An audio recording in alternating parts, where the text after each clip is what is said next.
mchezo nyinyi. Asanteni sana.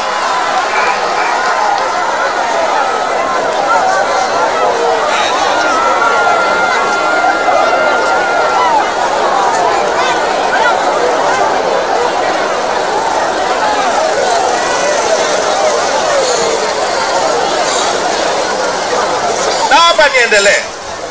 Asanteni sana. Kwenye uchaguzi uliopita, uchaguzi mkuu, tumepata mbunge mmoja.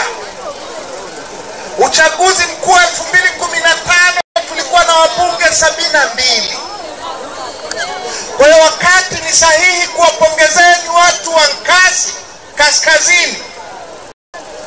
Ni muhimu tuone uchaguzi wa nchi hii kwa sasa kama janga la taifa linalohitaji tufanye utaratibu tofauti kidogo, na nitauelezea hapa.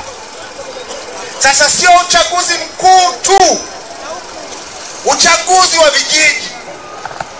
Wenyewe mmesema, viongozi wamesema hapa, tangu mwaka 2000 CCM hawajashinda chochote hapa. Mwaka jana kwenye wilaya nzima ya Nkasi wamekomba vyote, wameiba vyote, wamebakisha kimoja. Yaani wilaya nzima ya Nkasi ina mwenyekiti mmoja wa kijiji wa Chadema. Kwenye kata yenu hapa 2014, miaka 10 iliyopita, mlichagua wenye viti 7 kati ya 8 wa Chadema.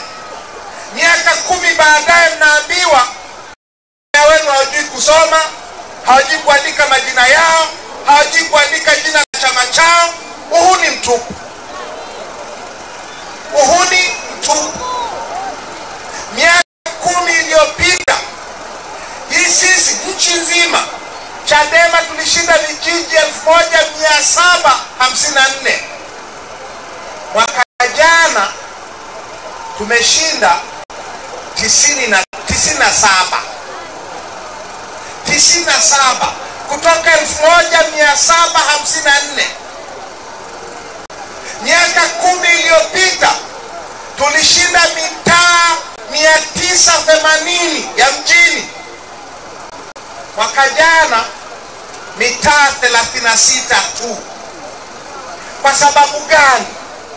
Kwa sababu wananchi wanatupigia kura, wanaotangaza matokeo ni CCM, wanaosimamia uchaguzi ni CCM, mkurugenzi asimamia uchaguzi kama kwenye halmashauri nzima, watendaji wake wanasimamia vijijini, na wote wamewapa amri kwamba wasitangaze wapinzani, wasitangaze Chadema.